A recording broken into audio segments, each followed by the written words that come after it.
ഒരു വ്യത്യസ്തമായിട്ടുള്ള car detailing സെൻറ്ററിനെ കഴിഞ്ഞ കുറച്ച് മാസങ്ങൾക്ക് മുമ്പ് നമ്മൾ പരിചയപ്പെടുത്തിയിട്ടുണ്ടായിരുന്നു. നമ്മുടെ എറണാകുളത്തുള്ള യാസ്മാർക്ക് എന്ന് പറയുന്ന സ്ഥാപനം. ആ ഒരു വീഡിയോയിൽ നമ്മൾ പറഞ്ഞിരുന്ന ഒരു ഫ്യൂച്ചറിൽ ഒരുപാട് എക്സ്പാൻഷൻസ് വരുന്നുണ്ട് എന്നുള്ളത്.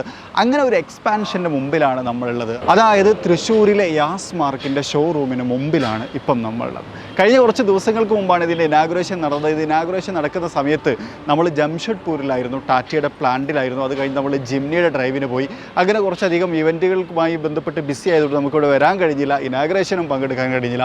അപ്പോൾ ഇപ്പോൾ നമ്മൾ ഇതുവഴി പാസ് ചെയ്ത് പോകുമ്പോൾ ഞാൻ ഇതിൻ്റെ ഓർഡറായിട്ടുള്ള യാസർക്കാർക്ക് ഉറപ്പ് കൊടുത്തായിരുന്നു എന്തായാലും നമ്മൾ ഈ വഴി പോകുമ്പോൾ ഇവിടെ കയറുമെന്നുള്ളത്. അങ്ങനെ നമ്മളിവിടെ കയറാണ്. എന്നാലും നമ്മൾ കഴിഞ്ഞ വീഡിയോയിൽ കഴിച്ച ഒരു പ്രത്യേകതരം കേക്ക് ഉണ്ട്, ഒരു സ്പാനിഷ് അങ്ങനത്തെ ഒരു ഡിഷ്. ആ ഒരു ഡിഷ് കഴിക്കാം എന്നുള്ളൊരു ആഗ്രഹം കൂടി നമ്മളുടെ മനസ്സിലുണ്ട്. കാരണം അത് ഭയങ്കര വെറൈറ്റി ആയിരുന്നു. അന്ന് നമ്മളുടെ കൂടെ ഉണ്ടായിരുന്നത് നമീറും മഷൂദായിരുന്നു. ഇവർക്ക് ഉണ്ടാക്കുന്നത് ഭയങ്കര ഇഷ്ടമായി. അവസാനം ഞാനൊരു പീസ കഴിച്ചത് എനിക്കും ഭയങ്കര ഇഷ്ടമായി. പക്ഷേ അതിന് മുമ്പ് ഇവർ തിന്ന് തീർത്തായിരുന്നു. അപ്പോൾ അത് കിട്ടുമോ എന്നൊക്കെ ഒന്ന് നോക്കാം. ഒപ്പം നമുക്ക് ഈ ഒരു കാർസ് ഡീറ്റെയിലിംഗ് സെൻറ്റർ എങ്ങനെയുണ്ട്, കാരണം എറണാകുളത്ത് ഇവരുടെ ഷോറൂം വെറൈറ്റി ആയിട്ടൊരു ഷോറൂം. ആ ഒരു വീഡിയോ കണ്ട ആളുകൾക്കറിയാം ഭയങ്കര വ്യത്യസ്തമായിട്ടുള്ളൊരു ഷോറൂമാണ്. അപ്പോൾ അതിനെപ്പോലെ എന്തൊക്കെ വ്യത്യസ്തതയാണ് ഇവിടെ ഉള്ളത് എന്ന് അന്വേഷിക്കാൻ വേണ്ടിയിട്ടാണ് നമ്മളിപ്പോൾ ഇവിടെ എത്തിയിട്ടുള്ളത്. അപ്പോൾ നമുക്കൊന്ന് കയറി നോക്കാം അല്ലേ. അപ്പോൾ അതിന് മുന്നേ ഒരു കാര്യം കൂടി പറയാൻ വിട്ടുപോയി. എല്ലാ കൂട്ടുകാർക്കും നമ്മളുടെ പുതിയൊരു വീഡിയോയിലേക്ക് ഹൃദ്യമായ സ്വാഗതം.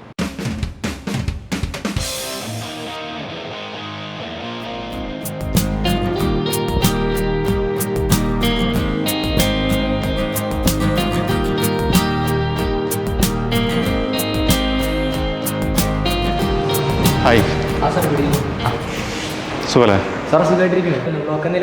ഇല്ല കുഴപ്പമൊന്നുമില്ല, അടിപൊളിയായിരുന്നു. അപ്പോൾ ഇത് ഡൈസൺ ശരിക്കും തൃശ്ശൂർ ഷോറൂമിൻ്റെ മാനേജറാണ്.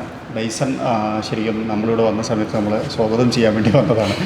ഡൈസൺ ബ്രോ, ഞാനിവിടെ വന്ന സമയത്ത് ശ്രദ്ധിച്ചൊരു കാര്യം വെച്ച് കഴിഞ്ഞാൽ എല്ലാ ഡീലർഷിപ്പിലും നമ്മൾ ഇന്നാൾ കൊച്ചിയിൽ കണ്ട സമയത്തും ഇതേപോലെ തന്നെ ഡിസ്പ്ലേ എടുത്തില്ല.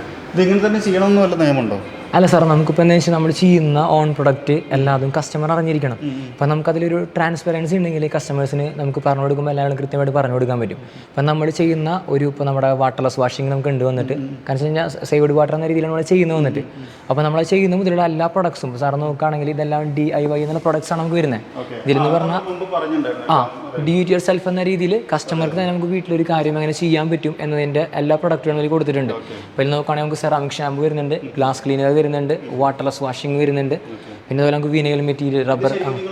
കസ്റ്റമറിന് കൊടുക്കുന്നുണ്ടോ അതോ ഡീലേഴ്സിനാണോ കൊടുക്കുന്നത്? ഇല്ല, നമ്മൾ കസ്റ്റമർ ത്രൂ ആണ് കൊടുക്കുന്നത്. നമ്മളിവിടെ ചെയ്യുന്ന ഇപ്പോൾ നമ്മൾ B2C എന്ന രീതിയിലാണ് നമ്മളിവിടെ വരുന്നത്. ബിസിനസ് ടു കസ്റ്റമർ എന്ന രീതിയിലാണ് വരുന്നത്. സോ നമ്മൾ കസ്റ്റമർ വരുമ്പോൾ എന്ന് പറഞ്ഞാൽ നമുക്കിപ്പോൾ നമ്മൾ ഗ്രഫൈൻ ചെയ്തത് കൊണ്ട് മാത്രം ഒരു ഇതാകുന്നില്ലല്ലോ, പ്ലസ് അവർ കെയർ ചെയ്യുന്നു. അപ്പോൾ നമ്മൾ അതിന് വേണ്ടിയിട്ടുള്ള പ്രൊഡക്ട്സ് നമ്മൾ തീർച്ചയായിട്ടും അവർക്ക് കൊടുക്കണം വന്നിട്ട്. ആ രീതിയിലാണ് നമുക്ക് ഷാമ്പു ആണെങ്കിലും അതുപോലെ നമുക്ക് ലെതർ മെറ്റീരിയൽ ആണെങ്കിലും ഗ്ലാസ് ക്ലീനർ ആണെങ്കിലും എല്ലാം വരുന്നത്. നമ്മൾ പറഞ്ഞതുപോലെ DIY എന്ന് ഉദ്ദേശിക്കുന്നത് ഡു ഇറ്റ് യുവർ സെൽഫ്, അവർക്ക് തന്നെ ചെയ്യാൻ പറ്റണം. അതുകൊണ്ടാണ്. അപ്പോൾ ഇവിടെ നമ്മൾ ഈ ഒരു പ്രൊഡക്റ്റിന് ഡിസ്പ്ലേ എന്ന് പറയുന്ന സമയത്ത് കുറച്ച് പുതിയ പ്രൊഡക്റ്റുകൾ നമ്മൾ കഴിഞ്ഞ പ്രാവശ്യം ഇവിടെ കൊച്ചിയിൽ കാണാത്ത ചില പ്രൊഡക്റ്റുകൾ അവിടെ കാണാറുണ്ട്. സാറേ, നമ്മൾ പറഞ്ഞല്ലോ നമുക്കിപ്പോൾ ഏറ്റവും ലേറ്റസ്റ്റ് ആയിട്ടുള്ള UHD ലൈറ്റ് എഡിഷൻ പ്ലസ് നമുക്കിപ്പോൾ ലോഞ്ച് ആയിട്ടുണ്ട്. അതാണ് നമുക്കത് വരുന്നത്. അതിൽ നമുക്ക് നോക്കുകയാണെന്ന് പറഞ്ഞാലും നമുക്ക് UHD എന്ന് പറയുമ്പോൾ നമ്മുടെ മാത്രം ഒരു ഹൈലൈറ്റ് ആയിട്ട് വരുന്ന ഒരു പ്രൊഡക്റ്റാണ് വന്നിട്ട്. എന്താണ് അതിൻ്റെ പ്രത്യേകത? അപ്പോൾ നമ്മളൊരു സാർ, നമ്മൾ ഓൾറെഡി നമ്മൾ ഗ്രഫൈൻ ചെയ്തുകൊണ്ടിരുന്ന കേസ് നമുക്ക് അറിയാമല്ലോ. അപ്പോൾ അതിൽ തന്നെ കുറച്ചും കൂടി അഡ്വാൻസ്ഡ് ആയിട്ട് നമുക്കിപ്പോൾ വെച്ച് കഴിഞ്ഞാൽ അവരോട് ഒരു R&D ലാബ് വരുന്നുണ്ട്. സോ ഈ ഫീൽഡ് എന്ന് പറഞ്ഞു കഴിഞ്ഞാൽ നമുക്ക് അഡ്വാൻസ്ഡ് ആയിട്ട് ടെക്നോളജിയാണ് വന്നുകൊണ്ടിരിക്കുന്നത്. സോ അപ്പോൾ നമ്മൾ ഇപ്പോൾ ഉള്ള ഗ്രഫൈനിൽ തന്നെ ഏറ്റവും അഡ്വാൻസ്ഡ്, ഇപ്പോൾ നമുക്ക് പറയുകയാണെന്ന് ഇപ്പോൾ കിട്ടുന്നതിൽ ഏറ്റവും അഡ്വാൻസ്ഡ് ആയിട്ടുള്ള ടെക്നോളജിയാണ് UHD ലൈറ്റ് എഡിഷൻ എന്ന് പറയുന്നത്. ലൈറ്റ് എഡിഷൻ വരുന്നത് പ്ലസ് വരുന്നത്. അപ്പോൾ ഇത് നമ്മൾ ചെയ്യുകയാണെങ്കിൽ കുറച്ചും കൂടെ നമുക്ക് മുന്നത്തെ കോട്ടിങ്ങിനേക്കാളും നമുക്ക് ഡ്യൂറബിലിറ്റി കൂടുതലാണ്. അതുപോലെ ഹൈഡ്രോഫോബിക് എഫക്റ്റ് ആണെങ്കിൽ നമുക്ക് കൂടുതലാണ് വരുന്നത്. പ്ലസ് നമുക്ക് ഹീറ്റിനെ റെസിസ്റ്റ് ചെയ്യാനായിട്ട് കുറച്ചും കൂടെ വരുന്നുണ്ട് വന്നിട്ട്. അപ്പോൾ നമുക്ക് വണ്ടി ഇപ്പോൾ നമ്മുടെ ക്ലൈമറ്റ് സാറിന് അറിയാമല്ലോ, വെയിലുണ്ടായിരിക്കും മഴയുണ്ടായിരിക്കും എല്ലാം വരുന്നുണ്ട്. അപ്പോൾ ആ വെയിലിനെ റെസിസ്റ്റ് ചെയ്യാനും അതിന് വേണ്ടിയാണ് കൂടുതൽ ഇപ്പോൾ നമ്മൾ ഫോക്കസ് ചെയ്യുന്നത്. സോ അപ്പോൾ വണ്ടിക്ക് ആ അല്ല, നമ്മൾ അഡ്വാൻസ്ഡ് ആയിട്ട് വന്നുകൊണ്ടിരിക്കണമല്ലോ, കാരണം ഭയങ്കര കോമ്പറ്റീഷനുള്ള ഫീൽഡാണ്. സോ നമ്മൾ അതിൽ ഏറ്റവും അഡ്വാൻസ്ഡ് ആയിട്ടുള്ള മെറ്റീരിയൽ കൊടുത്താൽ മാത്രമേ കസ്റ്റമേഴ്സ് തീർച്ചയായിട്ടും എന്നാലും നമുക്ക് നിലനിന്ന് പോകാൻ പറ്റില്ല സാർ. നമ്മൾ മാറണം, കാരണം നമുക്ക് ഓരോ കോട്ടി തീർച്ചയായിട്ടും, കാരണം വെച്ചാൽ നമുക്കിപ്പോൾ ഓരോ കാലത്തിനനുസരിച്ച് ഗ്രഫൈൻ PPF അങ്ങനെ ഓരോന്നോരോ അഡ്വാൻസ്ഡ് ആയിട്ട് വന്നു തുടങ്ങി സാർ വന്നിട്ട് വന്നു തുടങ്ങി. ഇപ്പോൾ നമ്മൾ നോക്കുകയാണെങ്കിലും നമ്മുടെ ഇപ്പോൾ ഇതിലേക്ക് നോക്കുകയാണെങ്കിൽ ഓരോ ഇയർ വൈസ് നമ്മൾ ഓരോ തവണകളും നമുക്ക് ഓരോ സംഭവങ്ങൾ മാറി മാറി വന്നിട്ടുണ്ട്. ഫസ്റ്റ് ഡീലർഷിപ്പ് സ്റ്റാർട്ട് ചെയ്തു. അതിനുശേഷം നമ്മൾ നോക്കുകയാണെങ്കിൽ 2019 നമുക്ക് വാട്ടർലെസ് വാഷിംഗ്, അതായത് നമുക്കറിയാം നമുക്കിപ്പോൾ വെള്ളത്തിന് ബുദ്ധിമുട്ട് അനുഭവിക്കുന്ന സമയത്ത് നമുക്ക് വാട്ടർലെസ് വാഷിംഗ് എന്ന് പറഞ്ഞാൽ കസ്റ്റമേഴ്സിനാണെങ്കിൽ നമുക്ക് ഈ സൊസൈറ്റിയോട് ചെയ്യാൻ പറ്റുന്ന ഒരു ഇതാണ്. പിന്നെ സാർ, നമുക്ക് 2021 ഡാർക്ക് എഡിഷൻ ഫസ്റ്റ് വന്നത്. ഇപ്പം നമുക്ക് 2023 നമുക്ക് ഞാൻ ഈ കാണിച്ചത് വരാനായി അല്ലേ? തീർച്ചയായിട്ടും നമുക്ക് ബോഡി വലിപ്പം കൂടുന്ന സിറ്റുവേഷനിലേക്ക് വന്നിട്ടുണ്ട്. കാരണം വെച്ചാൽ നമുക്ക് ഇപ്പോൾ തീർച്ചയായിട്ടും നമുക്ക് പറഞ്ഞാൽ ഇപ്പോൾ കാലത്ത് പറയണം ഈ ബോഡി ഇങ്ങനെ വെച്ചാൽ പറ്റില്ല, ഫ്യൂച്ചർ പ്ലാനും കൂടി വെച്ചിട്ട് വലിയ ബോഡി അടിക്കാൻ വലിയ. കാരണം സാർപ്പതിൽ നോക്കുകയാണെങ്കിൽ നമുക്ക് അറിയാൻ പറ്റും. നമുക്കതിലിപ്പോൾ USD പ്ലസ് വന്നു ഇപ്പോൾ വന്നിട്ട്, അത് ലൈറ്റ് എഡിഷനിലാണ് വന്നിട്ടുള്ളത്. നമുക്ക് നെക്സ്റ്റ് വരാനിരിക്കുന്നതാണ് ഡാർക്ക് എഡിഷൻ വരുന്നത്. അത് മാത്രമല്ല യാസ്മാർക്കിന്റെ മറ്റൊരു വലിയ പ്രത്യേകത എന്ന് വെച്ച് കഴിഞ്ഞാൽ 16 വർഷം ആയില്ലേ ശരിക്കും ഒരു ഇൻഡസ്ട്രി. സാർ തീർച്ചയായിട്ടും കാരണം നമ്മളിപ്പോൾ പലയിടത്തും ഒരുപാട് സ്ഥാപനങ്ങൾ സ്റ്റാർട്ട് ചെയ്യാറുണ്ട്. അത് ചിലതൊക്കെ ചില സാമ്പത്തിക പ്രതിസന്ധി കാരണം അല്ലാന്നുണ്ടെങ്കിൽ മറ്റെന്തെങ്കിലും പ്രശ്നങ്ങൾ കാരണം നമ്മൾ ക്ലോസ് ചെയ്യേണ്ട സിറ്റുവേഷൻസ് ഒക്കെ വരാറുണ്ട്. അതൊന്നും മോശമാണ് എന്നൊരു അഭിപ്രായം എനിക്കില്ല, പക്ഷെ അതൊക്കെ ഒരു സിറ്റുവേഷനാണ്. പക്ഷെ അതിനൊക്കെ ഓവർകം ചെയ്യാൻ യാസ്മാർക്കിന് കഴിഞ്ഞിട്ടുണ്ട് എന്നുള്ളതാണ് കഴിഞ്ഞ 16 വർഷത്തെ ലെഗസി. അല്ല, നമ്മൾ തീർച്ചയായിട്ടും എടുത്ത് പറയും 16 വർഷം നമ്മൾ അങ്ങനെ ആയിട്ടുണ്ട്. 15 ലക്ഷം എന്ന് പറയുമ്പോൾ അവിടെ നമുക്കൊരു വലിയൊരു ചാർട്ടാണ്. 15 ലക്ഷം വെഹിക്കിൾ ഇതുവരെ സർവീസ് ചെയ്തിട്ടുണ്ട്, 50+ ഡീലേഴ്സിനിട്ട്. സാറെന്ന് പറഞ്ഞാൽ നമുക്ക് ഏകദേശം ഇപ്പോൾ ഒരു 60 ടച്ച് പോയിന്റ്സോളം നമുക്ക് ഉണ്ട് വന്നിട്ട്. ഇപ്പോൾ കസ്റ്റമർക്ക് നമുക്ക് ആക്സസ് ചെയ്യാനാണെങ്കിൽ വളരെ എളുപ്പമാണ്. ഇപ്പോൾ അതിൽ നിന്ന് നമ്മൾ മാറി തികച്ചും B2C എന്ന രീതിയിൽ കസ്റ്റമർക്ക് നേരിട്ട് വരാവുന്ന രീതിയിൽ നമ്മളിപ്പോൾ ഇതുപോലെ 3 ഷോറൂം നമുക്ക് എറണാകുളത്ത് വരുന്നുണ്ട്, കോഴിക്കോട് വരുന്നുണ്ട്. ഇപ്പോൾ ഏറ്റവും ലേറ്റസ്റ്റ് ആയിട്ട് നമ്മൾ ഇനാഗ്രേഷൻ കഴിഞ്ഞത് 19 നമുക്ക് ഇവിടെ ബൈജു നായരാണ് നമ്മുടെ ഷോറൂം ഇനാഗ്രേഷൻ ചെയ്തത്. സാറിന് എത്തുന്നത് വിചാരിച്ചു, പക്ഷേ ജിമ്മിനിയുടെ ഇതിന് പോയ കാരണം കൂടെ എത്താൻ പറ്റില്ല. തീർച്ചയായിട്ടും ഇതിപ്പോൾ നമുക്ക് എല്ലാ വർക്കും കഴിഞ്ഞ് ഫുള്ളി ഫിനിഷ്ഡ് ആയിട്ട് കിടക്കുന്ന ഒരു വോൾവോ XC40 ആണ് സാർ നമുക്ക് വരുന്നത്. ഇതിലിപ്പോൾ എന്ന് പറഞ്ഞാൽ നമുക്ക് ഓൾറെഡി സാർ നോക്കുമ്പോൾ നമുക്ക് ഏകദേശം ഒരു 4 months 5 months ഒരു വ്യത്യാസത്തിലാണ് ചെയ്ത വണ്ടിയാണ്. അത് ഭയങ്കര സെൻസിറ്റീവ് ആയിരിക്കും. അപ്പോൾ സാറ് ചെയ്യുകയാണെങ്കിൽ നമ്മളിപ്പോൾ ഒരു പിഞ്ചു കുഞ്ഞിൻ്റെ മേനി എന്ന് പറയുന്നത് പോലെ തന്നെ നമ്മൾ ടച്ച് ചെയ്യുമ്പോൾ ഓട്ടോമാറ്റിക്കലി ഭയങ്കര സെൻസിറ്റീവ് ആയ കാരണം നമുക്ക് അത് എടുത്ത് കാണിക്കും. അപ്പോൾ സാർ നോക്കുകയാണെങ്കിലും വളരെ എടുത്ത് കാണിക്കുന്നുണ്ട്.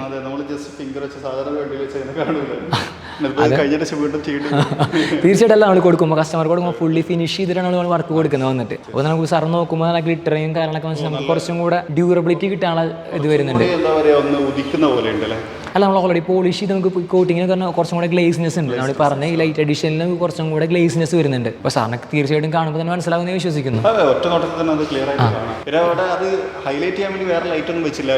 അല്ല, നമ്മളിപ്പോൾ വെച്ച് കഴിഞ്ഞാൽ പല ഷോറൂമുകളിലും കാണാൻ ലൈറ്റ് വെച്ചിട്ടില്ല. കസ്റ്റമർക്ക് ഇപ്പോൾ നമ്മൾ ഇവിടെ നിന്ന് വണ്ടി കൊടുക്കുന്നു, വണ്ടി പുറത്തേക്ക് പോകുന്നു. തീർച്ചയായിട്ടും ബാക്കിയുള്ള ആൾക്കാർ വേറെ കസ്റ്റമേഴ്സ് ആണെങ്കിലും കാണുന്നത് പുറത്ത് വെച്ചിട്ടാണ്. സോ നമുക്ക് വണ്ടിക്ക് ആ ഭംഗി എപ്പോഴും കിട്ടുന്നത് പുറത്തേക്ക് ഇറങ്ങുമ്പോൾ നമുക്ക് ആ വെയിലത്തും മഴയത്തും വണ്ടിക്ക് തിളക്കം നിലനിൽക്കണം കണ്ടിന്യൂസ്ലി. അതാണ് നമ്മൾ ഉദ്ദേശിക്കുന്നത്.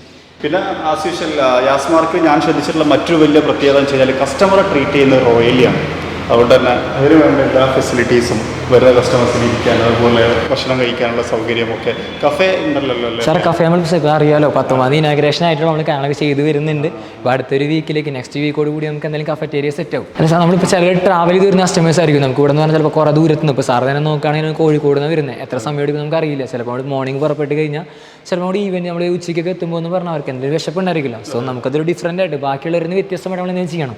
സോ ഇപ്പോൾ നമ്മൾ സാൻഡ്വിച്ച് അങ്ങനത്തെ കാര്യങ്ങളൊക്കെയാണ് പ്ലാൻ ചെയ്യുന്നത്. കാരണം നമുക്കൊരു ലൈവായിട്ടുള്ളത് ഇപ്പോൾ നമുക്ക് പുറമത്തെ കൺട്രീസൊക്കെ നോക്കുമ്പോൾ എല്ലാവരും ലൈവായിട്ട് പോകുന്ന രീതിയിൽ കസ്റ്റമർക്ക് ഫീൽ ചെയ്യണം. അതാണ് നമ്മൾ ഉദ്ദേശിക്കുന്നത്. ഒരു ഇന്റർനാഷണൽ സ്റ്റാൻഡേർഡ് ആണ് തീർച്ചയായിട്ടും. ഇപ്പം അത് മാത്രമല്ല, ഇപ്പോൾ യാസ്മാർക്ക് ഇത് തുടങ്ങുന്ന അല്ലെങ്കിൽ യാസ്മാർക്കിൽ ഇങ്ങനെ ഒരു സംഭവം ഉണ്ടെന്ന് പറയുമ്പോൾ ഇപ്പം മിനി ഡീലർഷിപ്പിനകത്ത് കഫേ സ്റ്റാർട്ട് ചെയ്തു. പലരും ഡീലർഷിപ്പിനകത്ത് തന്നെ കഫേസ് സെറ്റ് ചെയ്ത് തുടങ്ങി. അപ്പോൾ അതൊരു ശരിക്കും ഒരു ഇന്റർനാഷണൽ സ്റ്റാൻഡേർഡാണ് അത് യാസ്മാർക്ക്. അല്ല, നമ്മളാണെങ്കിലും ഇപ്പോൾ വേറൊരു ഡീലർഷിപ്പ് ആണെങ്കിലും ഇന്നോവേറ്റീവ് ആയിട്ട് കുറേ കാര്യങ്ങൾ ചെയ്യുമ്പോൾ മറ്റുള്ളവർക്ക് ഒരു മാതൃകയായിരിക്കും. അതാണ് ഉദ്ദേശിക്കുന്നത്. സാർ, ഇതാണ് അവിടെ ഗ്രഫൈൻ ബൂത്ത് വരുന്നത്. വലിയ ബൂത്താണല്ലോ സാർ. നമുക്ക് അറ്റ് എ ടൈമിൽ എന്ന് പറഞ്ഞാൽ നമുക്കൊരു 8-7 വണ്ടികൾ ചെയ്യാനായിട്ട് നമുക്ക് ചെയ്യാൻ പറ്റും. കാരണം വെച്ചാൽ നമുക്കിപ്പോൾ ഇവിടെ നമ്മുടെ ഗ്രഫൈനിൻ്റെ പ്രോസസ്സിങ് കഴിഞ്ഞ് കഴിഞ്ഞാൽ നെക്സ്റ്റ് നമുക്ക് ഡെലിവറി ബേയിലേക്ക് വരുന്നത് നമ്മൾ അപ്പോൾ നമുക്ക് ആ വണ്ടികളല്ലാതെ നമുക്ക് ഹോൾഡ് ചെയ്യാൻ പറ്റണം. ഒരു വണ്ടി ഒരു കസ്റ്റമർക്ക് ചിലപ്പോൾ 3 to 5 days ഒക്കെ നമുക്ക് വർക്കിന് വരുന്നത് കൊണ്ട് അവർ എന്നാ എടുക്കാമെന്ന് നമുക്കറിയില്ല. സോ ഒരു തിക്കും തിരക്ക് നമുക്ക് ഇതിൽ തോന്നാൻ പാടില്ല. എല്ലാത്തിനുള്ള സൗകര്യങ്ങൾ നമുക്ക് വേണം. അതുകൊണ്ടാണ് നമ്മളിങ്ങനെ ഇപ്പോൾ യാസിർ സാർ തീർച്ചയായിട്ടും നമ്മൾ യാസിർ സാർ നോക്കുകയാണെങ്കിലും ആൾ പറഞ്ഞിരുന്നത് ഒരു കസ്റ്റമർക്ക് നമ്മൾ പറഞ്ഞ ഡെലിവറി സമയം മാറിപ്പോകാനും പാടില്ല, വർക്കിൻ്റെ ക്വാളിറ്റിയിലും കുറയാനും പാടില്ല. വളരെ ഇമ്പോർട്ടൻ്റ് ആണ്. തീർച്ചയായിട്ടും അന്നും മുന്നേ ഒരു വിഷയം സംസാരിച്ചിരുന്നു. നമ്മളൊരു കാര്യം കമ്മിറ്റ് ചെയ്ത് കഴിഞ്ഞാൽ അത് ചെയ്യാൻ കഴിയണം, അല്ലെങ്കിൽ ചെയ്യരുത്. ഡെലിവറി ടൈം എന്നുള്ളത് വളരെ ഇമ്പോർട്ടൻ്റ് കൃത്യമായിട്ട്. കാരണം വെച്ച് കഴിഞ്ഞാൽ ഒരു കസ്റ്റമർ വണ്ടിയാണല്ലോ ഇത് വെച്ചിട്ടായിരിക്കും കുടുംബത്തിൽ പോകാൻ അല്ലെങ്കിൽ ഓഫീസിൽ പോകാനൊക്കെ പ്ലാൻ ഉണ്ടാക്കുന്നത്. അപ്പോൾ അത് യാസിർ സാർ ആ കാര്യത്തിൽ വളരെ ശ്രദ്ധ. അല്ല, ആൾ കൃത്യമായിട്ട് അത് പറഞ്ഞിട്ടുണ്ട്. നമ്മൾ കമ്മിറ്റ് ചെയ്ത ഡേറ്റ് ഉണ്ടെങ്കിൽ ആ ഡേറ്റിന് നമുക്ക് വണ്ടി കൊടുക്കണം. അതൊരു ട്രസ്റ്റാണ്. കാരണം നമ്മൾ പല കാര്യങ്ങളും ഇപ്പോൾ സാറ് പറഞ്ഞതുപോലെ തന്നെ പല കാര്യങ്ങളും പ്ലാൻ ചെയ്തിട്ടായിരിക്കാം ചിലപ്പോൾ അവർ നമ്മുടെ അടുത്തേക്ക് വരുന്നത്. വണ്ടി ഇപ്പോൾ കിട്ടും നമുക്ക് കൊണ്ടുപോകുന്ന രീതിയിൽ. പലരും ഷോറൂമിൽ നിന്ന് പോലും വണ്ടി നേരെ ഇറക്കി നമ്മുടെ അടുത്തേക്ക് കൊണ്ടിരുന്നത് വീട്ടിൽ പോലും കാണിക്കാത്ത സിറ്റുവേഷൻസിൽ വരുന്ന കസ്റ്റമേഴ്സ് ഉണ്ട്. സോ അവർക്ക് ആ പറഞ്ഞ സമയത്ത് കമ്മിറ്റ് ചെയ്ത് കൊടുക്കാൻ പറ്റുകയാണെങ്കിൽ നമ്മളെ കൊണ്ടാണ് ട്രസ്റ്റ്. ഇതാണ് ശരിക്കും നമ്മളുടെ ജോബ്സ്. സാർ, ടി വി ആണ് സാറേ ടി വി അല്ല, നമുക്കൊരു LED ഇത് വരുന്നതാണ് അവിടെ ബാക്കിൽ വരുന്നത്. നമുക്കൊരു കസ്റ്റമർ കയറി വരുമ്പോൾ നമുക്ക് എക്സ്പ്ലെയിൻ ചെയ്യാനായാലും കസ്റ്റമർക്ക് ഒരു വേറൊരു ഷോറൂമിൽ നിന്ന് ഡിഫറെൻ്റ് ആയിട്ട് നമുക്ക് തീർച്ചയായിട്ടും സാർ ഒരിക്കലും ഞാൻ എൻ്റെ ഇതിൽ പറയുന്ന എക്സ്പീരിയൻസ് പറയുന്നത് സാറിന് ഒരു സ്ഥലത്തും വേറെ കാണാൻ പറ്റുന്നതായിരിക്കും ഞാൻ വിശ്വസിക്കുന്നില്ല. നമ്മൾ ചെയ്യുന്ന വർക്ക് എന്തൊക്കെയാണോ അതാണ് അവർ കൊടുത്തിരിക്കുന്നത്. ഇപ്പോൾ ഡീറ്റെയിലിംഗ് വരുന്നുണ്ട്, വാഷിംഗ് വരുന്നുണ്ട്, ഇന്റീരിയർ ക്ലീനിങ് വരുന്നുണ്ട്, അണ്ടർ ബോഡി കോട്ടിംഗ് വരുന്നുണ്ട്, പോളിഷിംഗ് വരുന്നുണ്ട്, എഞ്ചിൻ ബാക്ക് ക്ലീനിങ് വരുന്നുണ്ട്, ടയർ ഡ്രസ്സിങ്, വിൻഷീൽഡ് പ്രൊട്ടക്റ്റ്. മൊത്തം ഈ 8 ട്രീറ്റ്മെന്റ് ആണ് യാസ്മാർക്ക് തൃശ്ശൂരിൽ വന്നാൽ ഒരു കസ്റ്റമർക്ക് കിട്ടുക. തീർച്ചയായിട്ടും അതും വളരെ പ്രീമിയം ആയിട്ട് ചെയ്തു കൊടുക്കും. ഈ 8 ട്രീറ്റ്മെന്റുകളും ഭംഗിയായി യാസ്മാർക്ക് ചെയ്തു തരും. നിങ്ങളൊക്കെ വിസിറ്റ് ചെയ്യാം. നമ്മളൊരിക്കൽ സന്ദർശിച്ച് പ്രൂവൺ ആയിട്ടുള്ള ടെക്നോളജിയാണ് നമ്മൾ പറയുന്നത്. അതേപോലെ നമ്മൾ പ്രൂവൺ ആയിട്ടുള്ള എക്സ്പീരിയൻസ് ആണ്. വ്യത്യസ്തമായിട്ടുള്ളൊരു അനുഭവം തന്നെയാണ് ശരിക്കും യാസ്മാർക്കിൽ സാധാരണ ഡീറ്റെയിലിംഗ് സെൻറ്ററിൽ നിന്ന് വ്യത്യസ്തമായിട്ട്. അന്ന് നമ്മൾ ആ വീഡിയോ ചെയ്യുമ്പോൾ നമ്മൾ പറഞ്ഞായിരുന്നു, നമ്മൾ ആ വീഡിയോ ചെയ്യാണ്ടായ ഒരു കാരണം നമ്മൾ ആ ഡീലർഷിപ്പ് പോയ സമയത്ത്, അതായത് യാസ്മാർക്ക് വിസിറ്റ് ചെയ്തപ്പോൾ, അതായത് ഇവരെ നമ്മൾ വിളിച്ചു, നമ്മൾ 2 ദിവസം മുമ്പ്, അതായത് എനിക്ക് തോന്നുന്നു നമ്മുടെ ആൾട്ടോ 800 ഡ്രൈവിനോ അതോ സമയത്താണ്, മാരുതിയുടെ ഈവൻറ്റിൻ്റെ സമയത്താണ് നമ്മൾ യാസ്മാർക്ക് ഡീലർഷിപ്പ് കാണുന്നത്. കാരണം നമ്മൾ വെറുതെ കയറിയപ്പോൾ അവിടുത്തെ ആ ഒരു എക്സ്പീരിയൻസ് കണ്ടിട്ടാണ് ശരിക്കും ഞങ്ങൾ ആ ഒരു വീഡിയോ ചെയ്യുന്നത്. കാരണം അതൊരു വെറൈറ്റി ആയിട്ടുള്ളൊരു ഇൻ്റർനാഷണൽ, നമ്മളൊക്കെ പലപ്പോഴും പറഞ്ഞു കേട്ടിട്ടുള്ള പല ഇൻ്റർനാഷണൽ സംഭവങ്ങളും യാസ്മാർക്കിനകത്ത് ഉണ്ടായിരുന്നു. അല്ല തീർച്ചയായിട്ടും ഞാനിപ്പോൾ ഇവിടെ ന്യൂ ആണ് വന്നിട്ട് ഞാൻ വേറൊരു ഫാമിലിയിലായിരുന്നു, അതിനാണ് ഇതിലേക്ക് വരുന്നത്. ഓട്ടോമൊബൈൽ ഇൻഡസ്ട്രി ആയിരുന്നു, സർവീസ് അഡ്വൈസർ ആയിരുന്നു. പക്ഷേ ഇവിടേക്ക് വരുമ്പോൾ എന്ന് പറഞ്ഞാൽ ഡീറ്റെയിലിംഗ് രംഗത്തിലേക്ക് നോക്കുമ്പോൾ എന്ന് പറഞ്ഞു കഴിഞ്ഞാൽ വൺ ഓഫ് ദി ബെസ്റ്റ് ആയിട്ടുള്ള ഒരു ചോയ്സ് ആണെന്ന് തോന്നിയതിൻ്റെ പേരിലാണ് ഞാനിവിടെ ഇങ്ങനെ ഒരു പോസ്റ്റ് എടുത്തത്. തീർച്ചയായിട്ടും നമ്മളിപ്പം ഒരു സ്ഥാപനം കാണുന്ന സമയത്ത് ആ സ്ഥാപനത്തിന്റെ കെട്ടുറപ്പും ഭംഗിയും ശരിക്കും നമ്മൾ ഭയങ്കരമായിട്ട് ആകർഷിക്കും. സത്യമല്ലേ? തീർച്ചയായിട്ടും. കാരണം ആകർഷിച്ചിരുന്നു സാർ തീർച്ചയായിട്ടും ഫസ്റ്റ് ഇംപ്രഷൻ എന്ന രീതിയിൽ നമ്മളിപ്പോൾ അന്വേഷിക്കുമ്പോൾ എന്ന് പറഞ്ഞു കഴിഞ്ഞാൽ നമ്മൾ അഡ്വാൻസ്ഡ് ആയി നമ്മളിപ്പോൾ നിലനിന്ന് പോകാൻ പറ്റുമോ എന്നുള്ള കാര്യത്തിൽ പോലും നമ്മൾ നോക്കുമ്പോൾ അഡ്വാൻസ്ഡ് ആയിട്ട് വന്നുകൊണ്ടിരിക്കുന്നത്. ഇപ്പോൾ ഏറ്റവും ലേറ്റസ്റ്റ് നമുക്ക് നോക്കുകയാണെങ്കിൽ നമുക്ക് മാത്രം അവകാശപ്പെടാൻ പറ്റുന്ന ഒരു കാര്യമാണ് UHD കോട്ടിങ്. ഇപ്പോൾ എല്ലാവരും ഇതിലേക്ക് UHD കോട്ടിംഗ് എന്ന് പറഞ്ഞ് വരുമ്പോഴും എന്താണെന്ന് അതിൻ്റെ ഫുഡ് പോലും അറിയാതാണ് ഓരോരുത്തരും അതിലേക്ക് വന്നുകൊണ്ടിരിക്കുന്നത്. തീർച്ചയായിട്ടും നമുക്ക് പറഞ്ഞു കഴിഞ്ഞാൽ നമ്മൾ ചെയ്യുന്ന കോട്ടിങ് എന്താണെന്ന് ട്രാൻസ്പെറൻ്റ് ആയിട്ട് കസ്റ്റമർക്ക് കാണിച്ചു കൊടുക്കാൻ പറ്റണം. അപ്പോൾ നമ്മൾ ചെയ്യുന്ന ഒരു പ്രോസസ്സ് പോലും കസ്റ്റമർക്ക് ഇവിടെ ഒന്ന് കാണണമെങ്കിൽ കാണാൻ പറ്റും. അല്ലെങ്കിൽ നമ്മൾ ഫോൺ ത്രൂ നമുക്ക് അവർക്ക് അപ്ഡേറ്റ് ചെയ്യുന്നുണ്ട്. കാരണം ചില കസ്റ്റമേഴ്സിന് നമ്മൾ എന്താണ് ചെയ്യുന്നത്, പുതിയ വണ്ടിയൊക്കെ ആയിരിക്കുമ്പോൾ നമുക്ക് അതിൽ മാറ്റം എത്രത്തോളമാണെന്ന് അവർക്ക് അറിയാൻ സാധിക്കും. ഇപ്പോൾ നമുക്കിത് ഫുള്ളി നമുക്കിത് മാത്രമാണ് ഗ്രഫൈൻ ബൂത്ത് വരുന്നത്. ഇവിടെ അവസാനമാണോ അങ്ങോട്ട് എന്തെങ്കിലും ഉണ്ടോ സാർ? ഇത് നമുക്ക് ഇതിനുള്ളിലാണ് പെയിൻറ്റ് ഇറക്ഷൻ്റെ പേ വരുന്നത്. കാരണം ഇവിടെ ഒരിക്കലും നമ്മുടെ ഗ്രഫൈൻ ബൂത്തിലേക്ക് ഡസ്റ്റ് വരാനായിട്ട് പാടില്ല. സോ നമ്മൾ ഇവിടെയാണ് പെയിൻറ്റ് ഇറക്ഷൻ്റെ വർക്കുകളെല്ലാം ചെയ്യുന്നത്. ഇപ്പം നമുക്ക് സാർ ഹാർഡായിട്ടില്ല, കാരണം വെച്ചാൽ നമുക്ക് ഡസ്റ്റ് ഒരിക്കലും നമ്മുടെ ഗ്രഫൈൻ ബൂത്തിലേക്ക് വരാൻ പാടില്ല. ഫുള്ളി ക്ലോസ്ഡ് ആയിരിക്കണം. സോ അവിടെ കാണുകയാണെങ്കിലും നമുക്ക് ഫുള്ളി AC ആണ് വരുന്നത്. കാരണം ഡസ്റ്റ് പറക്കാനോ ഒന്നിനും പാടില്ല നമുക്ക് വന്നിട്ട്. ഈ കേസിലേക്ക് വരികയാണെങ്കിൽ നമുക്കിതിപ്പോൾ ഏകദേശം ഒരു 5 years 6 years ബാക്ക് ആയിട്ടുള്ള ഒരു ജീപ്പ് കോമ്പസ് ആണ് വന്നിട്ട്. അപ്പോൾ ഫസ്റ്റ് പ്രോസസ്സിംഗ് എന്ന രീതിയിൽ നമ്മുടെ ഗ്രഫൈൻ വർക്ക് സ്റ്റാർട്ട് ചെയ്യുമ്പോൾ നമ്മൾ ചെയ്യുന്നത് നമ്മളിത് മാസ്കിംഗ് ആണ് ഫസ്റ്റ് പ്രോസസ്സിംഗ് വരുന്നത്. അപ്പോൾ വാഷിംഗ് കഴിഞ്ഞിട്ടുണ്ട്, അപ്പോൾ മാസ്കിംഗ് ആണ് ഇനി വരുന്നത്. മാസ്കിംഗ് കഴിഞ്ഞാലാണ് നമ്മൾ പെയിൻറ്റ് ഇറക്ഷൻ്റെ വർക്കുകൾ സ്റ്റാർട്ട് ചെയ്യുന്നത്. അപ്പം ഒരു സംശയം സ്വാഭാവികമായിട്ടും ഉണ്ടാവുമെന്ന് വെച്ച് കഴിഞ്ഞാൽ ഇതിൻ്റെ പ്രൈസിങ് എങ്ങനെയാണ്? വെഹിക്കിൾ അനുസരിച്ചാണോ അതോ വെഹിക്കിളിൻ്റെ സൈസ് അനുസരിച്ചാണോ, എങ്ങനെയാണ് അത് വരുന്നത്? സാർ നമുക്ക് വെഹിക്കിളിൻ്റെ സൈസ് അനുസരിച്ചാണ് പ്രൈസ് വരുന്നത്. കാരണം നമുക്ക് നമ്മൾ വരുന്ന ഗ്രഫൈൻ അനുസരിച്ചാണ് വരുന്നത്. ഇപ്പം നമുക്കിപ്പോൾ ഒരു മെറ്റീരിയൽ അതുപോലെ തന്നെ തീർച്ചയായിട്ടും ജോബാണ്. നമുക്കിപ്പോൾ ഒരു പഴയ വണ്ടി പുതിയ വണ്ടി അതിലൊരിക്കലും സാറ് പറഞ്ഞ പോലെ നമുക്ക് മാറ്റം വരുന്നില്ല. പഴയ വണ്ടിയാണെങ്കിലും പുതിയ വണ്ടിയാണെങ്കിലും ചെറിയ നമ്മൾ ട്രീറ്റ് ചെയ്യുന്നതെല്ലാം ഒരേപോലെ തന്നെയാണ്. പഴയ വണ്ടിയുമേ ആകുമ്പോൾ നമുക്ക് ചെയ്യുന്ന രീതികൾക്ക് കുറച്ച് സ്ക്രാച്ചുകൾ കൂടുതലായിരിക്കും. അപ്പോൾ അത് ഡീപ്പായിട്ട് നമുക്ക് ചെയ്യേണ്ടി വരും. അങ്ങനത്തെ കുറച്ച് കാര്യങ്ങൾ വരുന്നുണ്ട്. പക്ഷേ ലാസ്റ്റ് എൻഡിലേക്ക് വരുമ്പോൾ എന്ന് പറഞ്ഞാൽ വണ്ടിക്ക് എല്ലാതും ഗ്ലേസിങ് വേണം, അല്ലെങ്കിൽ ഒരു പുതിയ വണ്ടി പോലെ തന്നെ ആക്കി കിട്ടുമെന്നുള്ള വിശ്വാസത്തിലാണ് കസ്റ്റമർ നമുക്ക് വണ്ടി കൊണ്ടുവരുന്നത്. തീർച്ചയായിട്ടും കുറച്ച് വർക്ക് കൂടുതലായിരിക്കും പഴയ വണ്ടിയിൽ. ഇല്ലില്ല, ഒരിക്കലും ഇല്ല സാർ. നമുക്ക് അങ്ങനെ ചെയ്യാൻ പറ്റില്ല. നമുക്ക് വർക്കിനനുസരിച്ചല്ല വരുന്നത്. നമ്മളത് എന്തോരം ഗ്രഫൈൻ്റെ അളവ് വരുന്നു എന്നതിലാണ് നമുക്ക് വരുന്നത്. ഒരു സ്മോൾ സെഗ്മെൻറ്റ് വണ്ടി നമുക്കെന്ന് പറഞ്ഞാൽ ഇപ്പോൾ സ്വിഫ്റ്റ് പോലെ അല്ലെങ്കിൽ റിറ്റ്സ് പോലത്തെ വണ്ടികളൊക്കെ വരികയാണെങ്കിൽ നമുക്ക് സ്മോൾ സെഗ്മെൻറ്റിലാണ് പെടുന്നത് വന്നിട്ട്. അത് കുറച്ചും കൂടി വലിപ്പത്തിലേക്ക് വരുമ്പോൾ നമുക്ക് പറയാൻ വെച്ച് കഴിഞ്ഞാൽ വെന്യൂ, സോണറ്റ് അങ്ങനത്തെ ഒരു സെഗ്മെൻറ്റ് വരുന്നുണ്ട്. പിന്നെ കുറച്ചുകൂടെ വരുമ്പോൾ എന്ന് പറഞ്ഞാൽ നമുക്ക് XU700, ഫോർച്യൂണർ, എൻഡവർ, അതൊക്കെ വേറെ സെഗ്മെൻറ്റിലേക്ക്. എൻ്റെ മനസ്സിൽ തോന്നിയ ഒരു സംശയം ഞാൻ ചോദിക്കുകയാണ്. ഭയങ്കര ബ്രില്യൻ്റ് ആയിട്ടുള്ള സെറ്റപ്പാണ്, ഭയങ്കര പ്രീമിയം ആയിട്ടുള്ള ഫെസിലിറ്റീസാണ്. ഇവിടെ വരുന്നവർക്ക് ഫ്രീ ആയിട്ട് ചായ കൊടുക്കുന്നു, കോഫി കൊടുക്കുന്നു. മറ്റുള്ളവരെ അപേക്ഷിച്ച് നമ്മൾ അധികം പ്രൈസ് വാങ്ങുന്നുണ്ടോ? സാർ ഒരിക്കലും ഇല്ല. നമ്മൾ ചെയ്യുന്ന കാര്യത്തിന് മാത്രമാണ് നമ്മൾ നമുക്ക് കൊടുക്കുന്നതിൽ കസ്റ്റമർക്ക് എത്തിക്സ് എന്ന സംഭവമുണ്ട്. അപ്പം നമുക്ക് അവർ തരുന്ന പൈസക്കുള്ള വാല്യൂ അതിലെന്തായാലും തീർച്ചയായിട്ടും ഉണ്ടായിരിക്കും. നമ്മൾ വേറെ ആരുടെയും കോമ്പറ്റേറ്റ് ചെയ്യുന്നില്ല. കാരണം എന്ന് വെച്ച് കഴിഞ്ഞാൽ നമ്മൾ അത് ഉപയോഗിക്കുന്ന പ്രൊഡക്റ്റിനനുസരിച്ചാണ് വരുന്നത്. മാർക്കറ്റിൽ ഇപ്പോൾ കുറേ തരത്തിൽ വരുന്നുണ്ട്. ഇപ്പോൾ നമ്മളിവിടെ ചെയ്യുന്ന എല്ലാ ബില്ലുകളും വിത്ത് ടാക്സ് ബില്ലിലാണ് വരുന്നത്. കാരണം നമ്മൾ ഒരിക്കലും ഗവൺമെൻറ്റിന് കൊടുക്കാതെ ഗവൺമെൻറ് നമുക്ക് എന്നുള്ള രീതിയിലാണ് ചെയ്യുന്നത്. അതിലും ഒരു കള്ളത്തരം കാണിക്കാത്ത രീതിയിലാണ് സാർ നമ്മൾ ചെയ്യുന്നത്. ഒരു 1000 രൂപ വാങ്ങുകയാണെങ്കിൽ അയാൾക്ക് ഒരു 1500 രൂപൻ്റെ ഫീൽ ഉണ്ടാവും. സാർ തീർച്ചയായിട്ടും ആൾ തരുന്ന വാല്യൂ നമ്മൾ 1500 ഇല്ലെങ്കിലും ആൾ തരുന്ന 1000-നുള്ള ഫീൽ നമ്മൾ എന്തായാലും തീർച്ചയായിട്ടും കൊടുക്കും. നമ്മൾ അധികം കൊടുക്കുന്നതായിട്ട് ബാക്കി ആരും പറയണില്ല. പക്ഷേ നമ്മൾ 1000 രൂപ തരുന്നുണ്ടെങ്കിൽ അതിനുള്ള വാല്യൂ കസ്റ്റമർക്ക് തീർച്ചയായിട്ടും ഇവിടെ നിന്ന് കിട്ടും. അത് ഞാൻ ഉറപ്പ് എനിക്ക് തരാൻ പറ്റും. അത് പൊളിച്ചു, നല്ല ഒരു തിരിച്ചുള്ള കൗണ്ടറായിരുന്നു, എനിക്കിഷ്ടമായി. അപ്പോൾ ഇതാണ് യാസ്മാർക്ക്. ശരിക്കും യാസ്മാർക്കിൻ്റെ എത്രാമത്തെ ഷോറൂം ആയിരിക്കും ഇത്? സാർ ഞാൻ പറഞ്ഞല്ലോ, ഇതവിടെ 3ാമത്തെ ഷോറൂമാണ് B2C എന്ന രീതിയിൽ വരുന്നത്. പക്ഷേ നമുക്ക് 60ഓളം ടച്ച് പോയിന്റ്സ് ഉണ്ട്. കസ്റ്റമർക്ക് എവിടെ വന്നു കഴിഞ്ഞാൽ നമുക്കിപ്പോൾ നമ്മൾ ചെയ്യുന്ന സ്ഥലത്ത് വന്ന് ചെയ്യാനായിട്ടൊരു ബുദ്ധിമുട്ടുണ്ടായിരിക്കില്ല. കാരണം അവർ കംഫർട്ടാണ് നോക്കുന്നത്. അപ്പോൾ നമ്മൾ പറഞ്ഞാൽ നമ്മൾ ടച്ച് പോയിന്റ്സ് എന്ന് പറയുമ്പോൾ എന്ത് കോൺസെപ്റ്റാണ് ശരിക്കും? വെഹിക്കിൾസ് ആണ്? അല്ല സാർ, നമ്മൾ ചെയ്യുന്ന ഷോറൂമുകളാണ് ഉദ്ദേശിക്കുന്നത്. വന്നിട്ട് നമ്മൾ കൊടുക്കുന്ന ഡീലേഴ്സാണ് ഉദ്ദേശിക്കുന്നത്. അപ്പോൾ ഇതാണ് യാസ്മാർക്ക്. യാസ്മാർക്കിലെ തൃശ്ശൂർ ഷോറൂം അല്ലേ? ശരിക്കും പറഞ്ഞാൽ 3ാമത്തെ ഷോറൂം എന്ന് പറഞ്ഞു. ശരിക്കും ഇതിൻ്റെ ഇനാഗുറേഷൻ എത്ര ദിവസം? 19-20 ദിവസം. 19-ാം തീയതി ഇതിൻ്റെ ഇനാഗുറേഷൻ ദിവസം ഞാൻ ശരിക്കും ടാറ്റയുടെ പ്ലാന്റ് വിസിറ്റിൻ്റെ ആവശ്യത്തിന് ജംഷഡ്പൂരിലായിരുന്നു.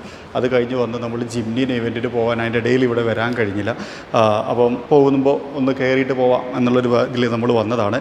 ശരിക്കും നമ്മൾ കഴിഞ്ഞ വീഡിയോ, അതായത് യാസ്മാർക്കിനെ കുറിച്ച് ഡീറ്റെയിൽ ആയിട്ടൊരു വീഡിയോ ചെയ്തിട്ടുണ്ട്. യാസ്മാർക്കിൻ്റെ സെറ്റപ്പ്, അതുപോലെ തന്നെ അതിൻ്റെ ഓർഡറുടെ വിഷൻ, അത് അങ്ങനെ ബിൽഡ് ചെയ്തെടുക്കാനുള്ള ഈ റീസൺ തുടങ്ങിയിട്ടുള്ള ഒരുപാട് കാര്യങ്ങൾ ആ ഒരു വീഡിയോയിൽ നമ്മൾ പറയുന്നുണ്ട്. അത് കാണാത്ത ആൾക്കാരെ ഒന്ന് കണ്ടു നോക്കുക. അതൊരു വെറൈറ്റി സംരംഭം തന്നെയാണ്. പക്ഷെ അത് ഹെഡ് ഓഫീസ് ആയതുകൊണ്ട് ഇതിനേക്കാളും വെറൈറ്റി ആട്ടോ. ഇത് വെറൈറ്റി അല്ല എന്നല്ല ഞാൻ പറഞ്ഞത്. ഓക്കെ. പിന്നെ അതുപോലെ തന്നെ ഇതിൻ്റെ ഉദ്ഘാടന സമയത്ത് മിസ്സായ മറ്റൊരു കാര്യം എന്താ വെച്ച് കഴിഞ്ഞാൽ, ഇപ്പോൾ ഞാൻ പറഞ്ഞല്ലോ, നമ്മൾ ആ സാധനത്തിൻ്റെ പേര് ഫ്രഞ്ച് ടോസ്റ്റ് എന്ന് എന്തോ ആയിരുന്നു കേട്ടോ. ഇപ്പം നമീർ ഓർത്തെടുത്ത ആ പേര്.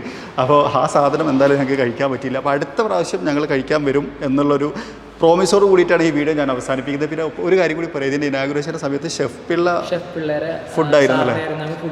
ഷെഫ്, നമ്മുടെ സെലിബ്രിറ്റി ഷെഫ് പുള്ളിയുടെ ഫുഡായിരുന്നു. അതും വലിയൊരു മിസ്സിംഗ് ആണ് ഫുഡിൻ്റെ കാര്യത്തിൽ. ഞാനാണെങ്കിൽ അധികം ഫുഡ് കഴിച്ചിട്ട് ശരീരമൊക്കെ നല്ല ആളായതുകൊണ്ട് എനിക്ക് ഫുഡ് ഭയങ്കര അല്ലേ, തമാശക്ക് പറയണം. അപ്പോൾ അത് അങ്ങനെ ആയിരുന്നു എൻ്റെ ഇവൻറ്റ് സെറ്റപ്പ് ചെയ്തത്. ആ ഒരു പ്രീമിയം ലെവലിലായിരുന്നു എന്നുള്ളതാണ് ഞാൻ പറഞ്ഞു വന്നത്. ശരിക്കും ഒരു കസ്റ്റമറെ സംബന്ധിച്ചിടത്തോളം ഒരു കസ്റ്റമർ ഏറ്റവും സാറ്റിസ്ഫൈ ആവുക എപ്പോഴാന്ന് ചോദിച്ചു കഴിഞ്ഞാൽ, ആ കസ്റ്റമർക്ക് അയാൾ കൊടുക്കുന്ന ക്യാഷിന് വെർത്തായിട്ടുള്ള സർവീസ് തിരിച്ച് ലഭിക്കുമ്പോൾ എന്നാണ് ഞാനത് ഇട്ടിട്ടുള്ളൊരു ഡെഫിനിഷൻ.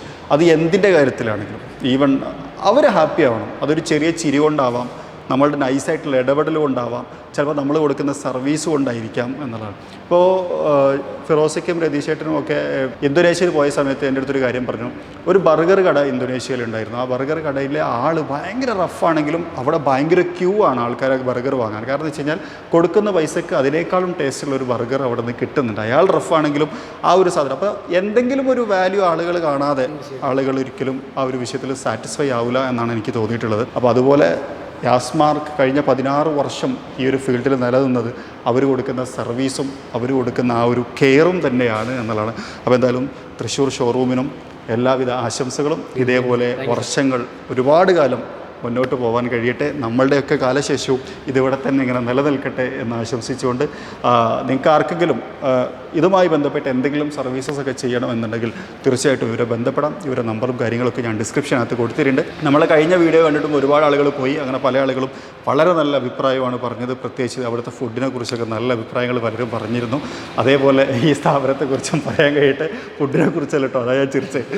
സർവീസിനെ കുറിച്ച് നല്ല അഭിപ്രായങ്ങൾ പറയാൻ കഴിയട്ടെ എന്ന് വീണ്ടും ആശംസിച്ചുകൊണ്ട് ഈ വീഡിയോ അവസാനിപ്പിക്കാം. മറ്റൊരു വീഡിയോയിൽ മറ്റൊരു വിശേഷമായിട്ട് കാണാം. അതുവരെ ചെറിയൊരു ബ്രേക്ക്.